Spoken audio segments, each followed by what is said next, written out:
माँ India news, खबर वही जो हो सही।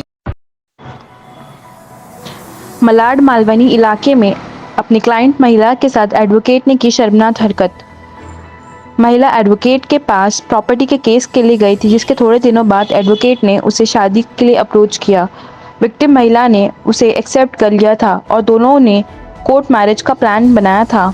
लेकिन मैरिज से पहले ही महिला के घर आकर उस एडवोकेट ने महिला के साथ ज़बरदस्ती करते हुए महिला के साथ गलत हरकत कर दी और महिला का आरोप है कि उस एडवोकेट ने उसे धमकी भी दी थी कि अगर वो उसके खिलाफ आवाज़ उठाएगी तो वो उसका केस बिगाड़ देगा।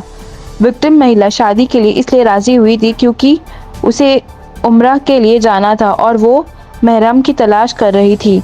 जब एडवोकेट ने शादी की लालच दी तो वो खुश हो गई थी, लेकिन एडवोकेट ने शादी का लालच देकर उसके साथ घिनौनी हरकत कर दी। विक्टिम महिला के माँ बाप की डेथ हो चुकी है और महिला के पैर में 70 टाँके लगे हुए हैं, ऐसा विक्टिम महिला ने बताया है। आइए जानते हैं विक्टिम महिला ने महा इंडिया न्यूज़ से क्या कहा। नमस्कार, महा इंडिया न्यूज में आपका स्वागत है। इस वक्त हम हैं मलाड में। देख सकते हैं किस तरह से एक धैर्यंदगी का मिसाल सामने आई है बंबई शहर जैसे। इसमें इनका एक मैटर चल रहा था बोरीवली कोर्ट में, कुछ रूम के इसमें बिल्डर के मार्फत से। तो इनको एक वकील ने वो किस तरह से उसके दुरुपयोग किया, उनका यूज किया। आइए इनसे बात करते हैं कि किस तरह से और क्या हुआ। न्यूज में आपका स्वागत है। बताइए आपके साथ क्या हुआ, जो वकील आपने किए थे जो उनका है, तो उनसे क्या हुआ जरा बताएंगे। माइंड न्यूज मैं बोरीवली की कोर्ट में गई थी जनवरी के महीने में। तो जनवरी के महीने में बबलू जुम्मन शेख मुझे मिला और मुझे बोला मैं आपका केस हैंडल करूंगा, आपका एफआईआर कॉपी जो भी है मुझे सेंड करना व्हाट्सएप पे। तो मैंने नंबर दी तो उसने मुझे कांटेक्ट किया और है ना उसने मुझे बोला ओबरा मॉल में आना करके। तो मैंने ओबरा मॉल में गई, सब डॉक्यूमेंट्स वगैरह एफआईआर कॉपी सब चार्जशीट वगैरह सब लेके। जो मेरे को अकबर, आसिफ, वसीम, ताहिर लोग ने मुझे घर के मामले में फंसाए हुए, ना मुझे भाड़ा दे रहे हैं, ना मुझे घर दे रहे हैं, ना मेरा पूरा अभी तक पैसा दिए हैं। उसके वजह से मेरे अब्बा और मेरा भाई इसरार अली डिप्रेशन में चले गया और है ना उसकी वजह से मेरे डैडी भी ऑफ हो गए और मेरे भाई भी ऑफ हो गया। आप जो है वकील के साथ क्या नाम बताया आपने? बबलू जुम्मन बबलू जुम्मन शेख ने आपके साथ क्या किया जरा बताएंगे उसको, मतलब किस तरह से आगे अपना वो किया? मेरा मैटर लिया, हैंडल किया, फिर मुझे बोला है आप बहुत अच्छी लड़की हो और है ना आपसे निकाह करना। कितने बार मिला आपको उसके बाद में? मेरे को 2 बार मेरे एरिया में आया केस के सिलसिले में और एक बार माहिम दरगाह में मिला। मिनिमम 3 बार मिला और एक बार ओबरा मॉल। 4 बार मैं उससे मुलाकात करी केस के सिलसिले में। तो उसमें मुझे बोला आप बहुत अच्छी लगती हो, आपसे निकाह करना चाहता हूँ और मैं बैचलर हूँ और मेरी उम्र मतलब आपसे 3 ही साल बड़ा हूँ, क्योंकि मेरा आधार कार्ड, पैन कार्ड, सब डॉक्यूमेंट्स वगैरह एफआईआर कॉपी सब उसके पास में ही है।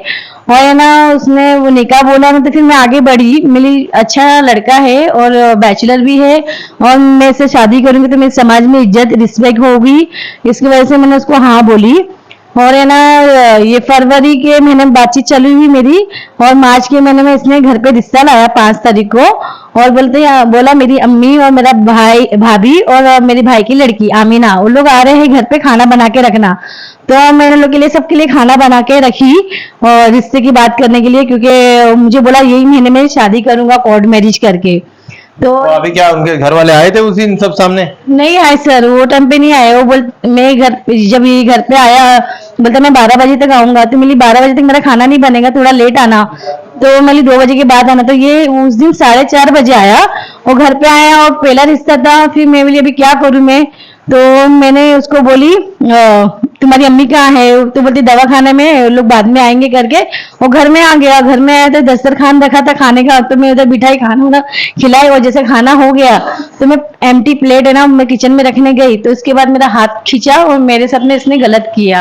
अच्छा, उसके बाद में क्या हुआ? अगर उसके गलत करने के बाद अब फिर शादी का क्या आश्वासन था? शादी और है ना जब मेरे साथ में गलत किया तो अपने आप को जोर जोर से लाफा मारा, बोलता मेरे से ये क्या हो गया, ये क्या हो गया। तो मैं एकदम रोने लगी। वो बोलता है मेरे को डराया, बोलता मैं वकील हूँ और है ना मैं बता नहीं सकती मेरे साथ में, मतलब उसने बहुत बुरा किया उसने। और है ना बोलता मैं वकील हूँ, तू मेरा कुछ नहीं कर सकती, ऐसा करके मुझे धमकी दिया। और बोलता तू कुछ कंप्लेंट करेंगे तो मैं तेरा पूरा केस खराब कर दूंगा, जो बिल्डर का है, जो तेरे बड़े अब्बा का मैटर चल रहा है। उसके बाद में आपने क्या किए? उसके बाद में क्या किए? चलो ठीक है, जो हुआ आपको धमकी दिया सब ये, उसके बाद में आपने कुछ सरकार को गुहार लगाया, कुछ पुलिस चौकी गए, कुछ हुआ? उसने मुझे बोला था ये महीने में कोर्ट मैरिज में शादी करके लेऊंगा, 15 तारीख का डेट दिया था मार्च की।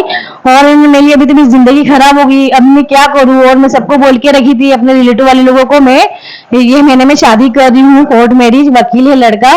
तो ये लड़के ने तो मेरी जिंदगी ऐसी खराब कर दिया, ना घर का छोड़ा ना मुझे कहीं का छोड़ा ये आदमी ने। और है ना मैं एकदम डर गई थी, मैं भी क्या करूं करके। और उसने धमकी भी दिया था तेरा पूरा केस खराब कर दूंगा तूने कुछ एक्शन ली तो। और फिर बहुत मुश्किल से मैं मतलब कोर्ट का तारीख था बिल्डर लोग का, और बिल्डर लोग ने पेमेंट भी नहीं दिए मेरे को, ना चेक दिए। और फिर इसके बाद है ना मैं बहुत मुश्किल से बहुत हिम्मत करके है ना मैं गई पुलिस चौकी में 23 तारीख को मेरा हियरिंग था। हाँ मार्च, हाँ 23 मार्च को, क्योंकि 15 मार्च को उसने क्या हुआ पुलिस चौकी जाने के बाद, क्या आपको बोला? 15 मार्च को मैं उसने डेट दिया था शादी करने का, तो मैं कुर्ला कोर्ट में थी, मेरे बड़े अब्बा का मैटर था। तो इसने आया ही नहीं बांडा कोर्ट में मैरिज करने, तो मैं एकदम डर गई, इंसान तो मेरा साथ में गलत भी किया है और शादी के लिए नाटक कर रहा है। फिर उसके बाद में बोली मेरी खाला लोग आ रही है मिलने के लिए, रिलेटिव वाले लोग आ रहे, तो बोलता मैं पूना में हूँ, फिर बोलता मैं सूरत में हूँ, मैं ये सब कर रहा है मेरे साथ में। मेरे को मुझे अपने घर पे लेके जा रहा नहीं। आपने जो पुलिस चौकी में एफआईआर कब की? आपने एफआईआर कब? 23 मार्च को मैं बहुत। उसके बाद क्या हुआ? पुलिस ने क्या कॉपरेशन मिला आपको उसमें? उसके बाद पुलिस वाले लोगों ने उसके घर पे गए, तो ये घर पे था या नहीं था मुझे मालूम नहीं, पुलिस ने इसको अरेस्ट नहीं की। और है ना इसके बाद उसने ना बेल एप्लीकेशन डाला ढिंडोसी कोर्ट में मुझे पुलिस वाले सर ने मुझे बोले सर का नाम क्या है? कुछ याद है कुछ? शैलेश सर ऐसे नहीं, मैं भूल गई, ध्यान से निकल गया। आयो आपके केस का जो आयो है, आयु का नाम है शैलेश, मैं ध्यान से निकल गया, मैं सर करके बात करती हूँ। तो वो सर मतलब मुझे बोले कोर्ट में जब बोलूंगा तो जब जाना, तो जैसा मुझे बोले जाने के लिए, तो जब मैं ढिंडोसी कोर्ट में गई तो जैसे आपको मैंने पूरा बताया ऐसा ऐसा हादसा हुआ मेरे साथ में, ऐसे मेरे साथ में फिजिकली रिलेशन मेरे से जबरदस्ती किया इसने। तो उसका तारीख मिली, फिर ऐसा 6 से 7 बार तारीख मिली, फिर उसका बेल कैंसिल हो गया। तो इसने ना क्या किया, हाई कोर्ट में डाला एप्लीकेशन।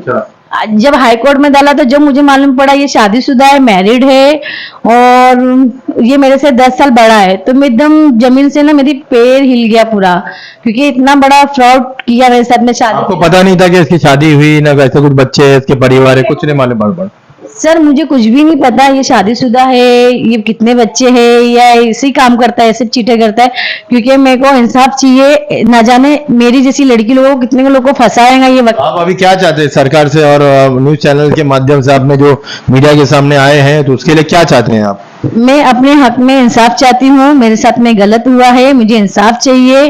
और मेरे जैसी लड़की लोग को कितने लोगों को मिसयूज किया आएगा और करता होएगा ऐसा भी ये इसका है। तो उसका जो भी है ऐसा झूठ बोल के मेरे को, और मेरा कहने का मतलब क्या है, ये सब लड़की लोग बच जाए, इस पे कड़क से कड़क बड़ी से बड़ी कार्रवाई हो। शुक्रिया माई इंडिया से बात करने। हाँ, आप देख सकते हैं किस तरह से आप बीती सुनाई, और वो मीडिया के सामने आने का उनका एक ही उद्देश्य था कि मेरे जैसे और कई लड़कियों को उसकी जिंदगी खराब नहीं करें, जो मैं झेल रही हूं बाकी लोग नहीं कर रहे। इसकी वजह से उसने मीडिया का एक हेल्प लिया और सामने से आके अपने जो कन्विंस किया कि ऐसा ऐसा हुआ है। कैमरामैन नेकलेस के साथ Jahi Shaikh, my India news, Mumbai. Subscribe and press bell icon to get daily updates.